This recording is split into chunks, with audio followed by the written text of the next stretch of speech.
सुप्रभातम। जय श्री राम।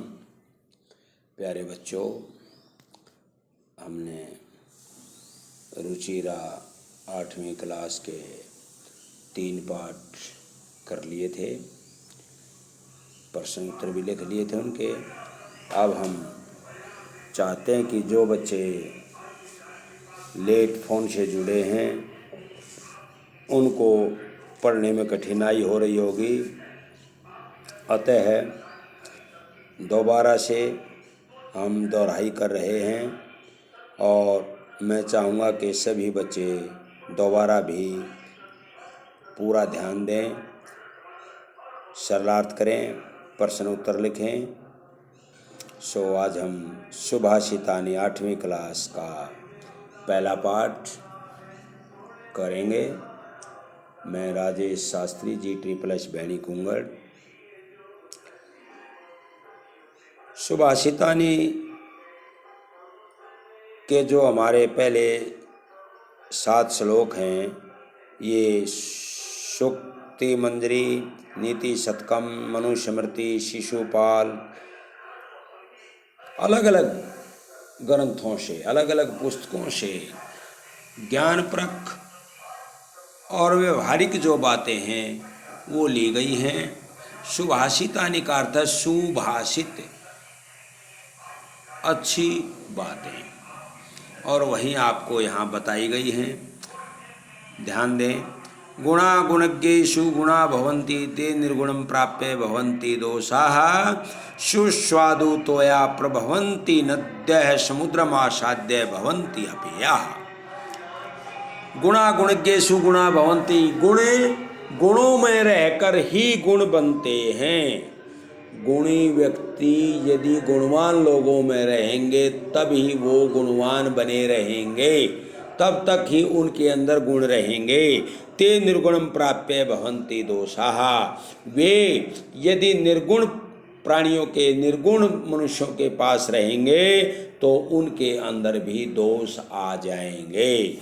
सुस्वादु तोया प्रभवन्ति नद्यः, जिस प्रकार से मीठा जल, नदियों में बहने वाला मीठा जल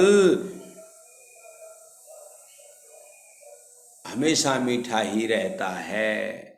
समुद्र मासाद्य, लेकिन वही जल समुद्र में जाने के बाद, समुद्र में मिलने के बाद भवन्ति अपेयाः, पीने योग्य नहीं रहता।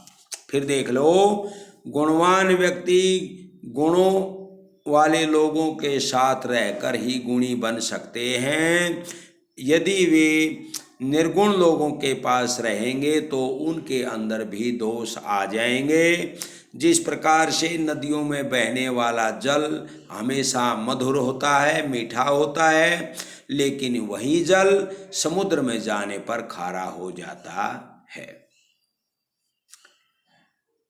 तो आपको पहले पढ़ाया तब भी बताया गया था, पिछली क्लास में बताया गया था। जब भी हम किसी पैरे का सरलार्थ या व्याख्या करेंगे तो ऊपर हम लिखेंगे संकेत। संकेत में हम लिखेंगे गुणा गुणज्ञेषु डैश डैश लगा करके भवन्ति अपेयाः, ताकि देखने वाले को ये पता चल जाए कि हमने इस पैरे का, इस श्लोक का, इन सूक्तियों का भावार्थ किया है। और उसके बाद हम लिखेंगे प्रसंग। प्रसंग में हम लिखेंगे प्रस्तुत पद्यांश, क्योंकि कविता जो है वो पद्य होती है और साहित्य जो है वो गद्य होता है। प्रस्तुत पद्यांश हमारी संस्कृत की पाठ्य पुस्तक रुचिरा के अंतर्गत सुभाषितानी शीर्षक से लिया गया है, जिसमें कवि ने सुभाषितानी के माध्यम से इस हमें गुणवान व्यक्ति और नदी के मीठे जल का महत्व बताया है। उसके बाद हम लिखेंगे व्याख्या या सरलार्थ, और फिर हम नीचे लिखेंगे व्याकरण। व्याकरण भी हम बना सकते हैं। गुणा गुणज्ञेषु गुणाः, ये गुणे गुणौ गुणाः बहुवचन, प्रथमा विभक्ति बहुवचन, भवन्ति भू धातु लट लकार प्रथम पुरुष बहुवचन। ते सैतौ ते तत्का रूप है, पुल्लिंग है। सैतौ ते पुल्लिंग, प्रथमा विभक्ति बहुवचन। दोषा दोष है, दोषु दोषाहा, दोष शब्द प्रथमा विभक्ति बहुवचन। तोयाहा, सुस्वादु तोयाहा, मीठा लगने वाला तोय जल, तोय तोयऊ तोयाहा प्रथमा बहुवचन। प्रभवंती प्र उपसर्ग भू धातु लट लकार प्रथम पुरुष बहुवचन। नदी नद्यौ नद्य है, नदी शब्द पुल्लिंग प्रथमा बहुवचन। नदी शब्द स्त्रीलिंग है, प्रथमा विभक्ति बहुवचन है। तो इस प्रकार से हम काफ़ी सारी व्याकरण हमारे पास है, वो भी हम बाद में लिख सकते हैं। व्याकरण लिख करके और फिर हम इन शब्दों को संधि, समास, रूप, धातु, लकार, पुरुष वचन, क्रिया, ये हम सारी चीज़ें दर्शा सकते हैं। तो इस प्रकार से आज का हमारा ये पहला श्लोक था। दूसरा पढ़ते हैं। वही प्रोसेस हमें फिर करना है पूरा। संकेत, प्रसंग, भावार्थ, व्याकरण। साहित्य संगीत कला विहीने, साक्षात पशु पूछ विषाणहीने, तृणम ने खादन पी जीवमान तद भागधेयम परम पशुनाम। तो साहित्य संगीत और कला से भी, जिस व्यक्ति मनुष्य ने साहित्य पुस्तकों को पढ़ना, जिस मनुष्य ने अपने जीवन में अच्छे अच्छे साहित्य नहीं पढ़े, न उसके पास कोई संगीत है, न उसके पास कोई कला है, इन सभी चीज़ों से वो विहीन, हीन है। वि उपसर्ग ही धातु, साक्षात पशु पूछ विषाणहीन है। वो तो साक्षात क्या है? पशु है, जो पूछ और सिंगों से रहित है। तृणम ने खादन पी जीवमान है, घास ने खाते हुए भी वो जीवित है। तद भागधेयम परम पशु नाम, ये तो पशुओं के लिए बड़े सौभाग्य की बात है। ये तो पशुओं के लिए बड़े सौभाग्य की बात है। तो यहाँ भी हम संधि है, जैसे साक्षात प्लस में पशु और खादन जमा में अपि, जीव प्लस में मान है, तत्प्लस में भागधेयम। इस प्रकार से हम निकाल सकते हैं। पशु नाम, पशु शब्द है, षष्ठी विभक्ति बहुवचन है। तो इस प्रकार हम व्याकरण फिर निकालेंगे। लुब्धस्य नश्यति यश पिशुनस्य मैत्री, नष्ट क्रियस्य कुलमर्थ परस्य धर्म, विद्या फलम व्यसनीन, कृपणस्य सौख्यम, राज्यम प्रमथ सचिवस्य नराधिपस्य। यहाँ भी देखिए, फिर हम लुब्धस्य नश्यति यश है, लोभी व्यक्ति का यश नष्ट हो जाता है। लुब्धस्य, लुब्ध शब्द है, षष्ठी विभक्ति एक वचन। नश्यति नस धातु है, लट लकार प्रथम पुरुष एक वचन। और यश, यश शब्द प्रथमा विभक्ति एक वचन। पिशुनस्य, पिशुन शब्द षष्ठी विभक्ति एक वचन। नष्ट क्रियस्य, नष्ट क्रिय शब्द है, षष्ठी विभक्ति एक वचन। कूलम प्लस में अर्थ परस्य, कूलम प्लस में अर्थ प्लस में परस्य। और इसी प्रकार से हम कृपणस्य, कृपण शब्द षष्ठी विभक्ति एक वचन। और परमत प्लस में सचिवस्य, षष्ठी विभक्ति एक वचन। नराधिपस्य, षष्ठी विभक्ति एक वचन। ये हम बहुत सारी व्याकरण प्रत्येक शब्द से संस्कृत में निकाल सकते हैं। तो अब इसका सरलार्थ देखिए आप। लुब्धस्य नश्यति यश, लोभी व्यक्ति का यश नष्ट हो जाता है। पिशुनस्य मैत्री, चुगलखोर की मित्रता समाप्त हो जाती है। नष्ट क्रियस्य कुलम, और कार्य न करने वाले का कुल नष्ट हो जाता है। अर्थ परस्य धर्म, और धन न कमाने से धर्म नष्ट हो जाता है। विद्या फलम व्यसनीन है, व्यसनीन बुराइयों वाले व्यक्ति की विद्या नष्ट हो जाती है। यानी व्यसनीन नशा करने वाले व्यक्ति की विद्या नष्ट हो जाती है। बुराई वाले व्यक्ति की, बुरे कर्म करने वाले व्यक्ति की विद्या नष्ट हो जाती है। कृपणस्य सौख्यम, और कंजूस का सुख नष्ट हो जाता है। कंजूस व्यक्ति का सुख नष्ट हो जाता है। राज्यम प्रमथ सचिवस्य नराधिपस्य च, और जिस राजा का सचिव ही आलसी हो, प्रमथ माने आलसी, उस राजा का राज्य ही नष्ट हो जाता है। अब हम अगला श्लोक पढ़ेंगे। पीत्वा रसम तो कटोकम मधुरम समानम माधुर्यमेव जनिये जनिये जनयेन मधुमक्षिकासौ संतस्तथैव संसज्जन दुर्जनानाम श्रुत्वा वचः मधुर सुक्त रसम सृजन्ति। देखिए, यहाँ एक मधुमक्खी और सज्जन व्यक्ति के बारे में बताया गया है कि मधुमक्खी और सज्जन व्यक्ति कैसे होते हैं।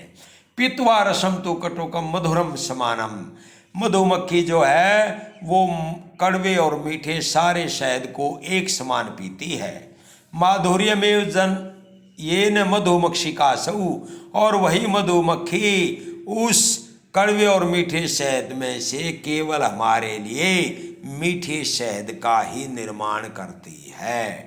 संतस तथैव सम सज्जन दुर्जना नाम, उसी प्रकार संत लोग भी, सज्जन व्यक्ति भी सम सज्जन दुर्जना नाम समान रूप से सज्जन और दुर्जनों को सुनते हैं। श्रुत्वा वचः, उनकी बातों को सुनते हैं, अच्छे और बुरे लोगों की बातों को सुनते हैं। मधुर सुक्त रसम सृजन्ति, और हमारे लिए केवल मीठे वचनों का उच्चारण ही करते हैं।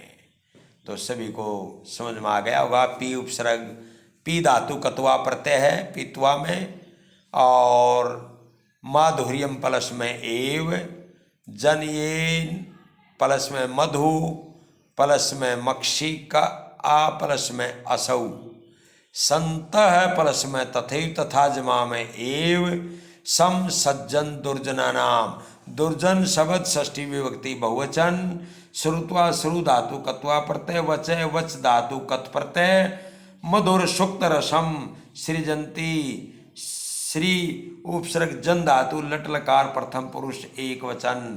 तो ये हमारी व्याकरण भी हमने निकालनी है। विहाय पौरुषम यो ही देवम एवावलंब्यते प्रासादात सिंहवत तस्य मूर्धन्य तिष्ठन्ति वायसा। देखिए, कवि ने कितनी अच्छी बात कही है कि यदि हम पौरुषम विहाय, पौरुष सामर्थ्य, परिश्रम, यदि हम परिश्रम को छोड़ करके, विउपसर्ग हा धातु ले प्रत्यय विहाय, यदि हम परिश्रम को छोड़ करके देवताओं का सहारा लेंगे कि भाग्य में होगा तो काम हो जाएगा, और किसी प्रकार का परिश्रम नहीं करेंगे, तो हमारे साथ उसी महल के ऊपर बने हुए शेर की मूर्ति के समान कौवे जिस प्रकार से उस मूर्ति पर बैठ करके बीट करते हैं, उसी प्रकार हमारे भाग्य में भी ग्रहण लग जाएगा। फिर देख लो, परिश्रम को छोड़ करके यदि हम देवताओं के सहारे पर ही सारे काम छोड़ देंगे, प्रासादात सिंहवते, प्रासादात प्रासाद प्रथमा विभक्ति पंचमी विभक्ति का एक वचन, सिंहवत शेर की भांति, तस्य मूर्धन्य उसके सिर पर, तिष्ठन्ति वायसा कौवे बैठ जाते हैं। कई लोग आपने घरों में देखा होगा कि मकानों के ऊपर कई लोग गाय की फोटो बनाते हैं, कई सिख धर्म में चले जाओ बाज की फोटो बनाते हैं, कई लोग शेर की फोटो बनाते हैं। मान लो मकान के ऊपर शेर की मूर्ति बनी हुई है, तो लोग कौवे क्या करेंगे, उसके ऊपर बैठेंगे, बैठेंगे कि नहीं बैठेंगे? वो तो बैठेंगे। आप कुछ भी बनाओ, लोग कौवे तो बैठेंगे। यदि हम भी परिश्रम नहीं करेंगे और ठूठ रह जाएंगे, तो हमारे सिर पर भी कौवे मंडराएंगे, अर्थात हमारे सिर पर भी मुसीबतों के पहाड़े टूट पड़ेंगे। इस प्रकार से हमें जीवन में परिश्रम करना चाहिए। पुष्प पत्र फल छाया मूल वलकल दारू भी धन्या मरीरुहा ये शाम विमुखम यान्ति नार्थिन। और यहाँ पर बताया गया है वृक्षों की महिमा के बारे में कि वृक्ष हमें क्या क्या प्रदान करते हैं। देखिए, पुष्प फूल देते हैं, पत्र पत्ते देते हैं, फल देते हैं, छाया देते हैं, मूल वलकल जड़े देते हैं, छाल देते हैं, दारू भी और लकड़ियां देते हैं। धन्या मरीरुहा ये शाम विमुखम यान्ति न अर्थिनः, न अर्थिनः है चाहने वालों को ये वृक्ष धन्य हैं जो कभी भी अपने चाहने वालों को ये शाम विमुखम यान्ति विमुख नहीं करते, निराश नहीं करते। अर्थात वृक्ष के पास जो कोई भी आएगा उसको कुछ ना कुछ जरूर मिलेगा। यदि वो कुछ भी नहीं चाहता तो छाया तो उसको मिलेगी ही। इस प्रकार वृक्ष जो है वो बड़े ही परोपकारी हैं। वृक्षों से भी हमें शिक्षा लेनी चाहिए और उपकार हमें करना चाहिए, परोपकार करना चाहिए। चिंतनीया ही विपदाम आदावेव प्रतिक्रिया न कोप खननम युक्तम प्रदीप्ते वन्येन गृहे। चिंतनीय है विपदाम, आने वाली विपत्तियों के, आने वाली मुसीबतों के विषय में हमें पहले ही सोच लेना चाहिए। आदावे व प्रतिक्रिया, उनके आने से पहले ही हमें कोई प्रतिक्रिया करनी चाहिए। न कोप खनन युक्तम प्रदीप्ते वन्येन गृहे, अगर घर में आग लग जाए तब कुआं खोदना उचित नहीं है। अर्थात घर में आग लग जाए और हम कुआं खोदने लग जाए, जब तक पानी निकालेंगे घर जल जाएगा। इसलिए मुसीबतों के आने से पहले ही हमें उनके बारे में सोच लेना चाहिए। तो ये सारी बातें बेटा आपने पूरे ध्यान से करनी है। और वन्येन वन्य शब्द तृतीया विभक्ति एक वचन, गृह शब्द सप्तमी विभक्ति एक वचन, युक्तम इसमें कत प्रत्यय है, चिंतनिया चित्त धातु अनियर प्रत्यय है, और विपदाम विपसर्ग पद विपदाम मुसीबतों का, तो आदा प्लस में एव, ये इसमें संधि हो जाएगी। इस प्रकार से हमने व्याकरण भी निकालनी है और सारे श्लोकों का सरलार्थ अच्छे ढंग से करना है। शाबाश, ध्यानपूर्वक, और सब अर्थ भी याद करने हैं। धन्यवाद।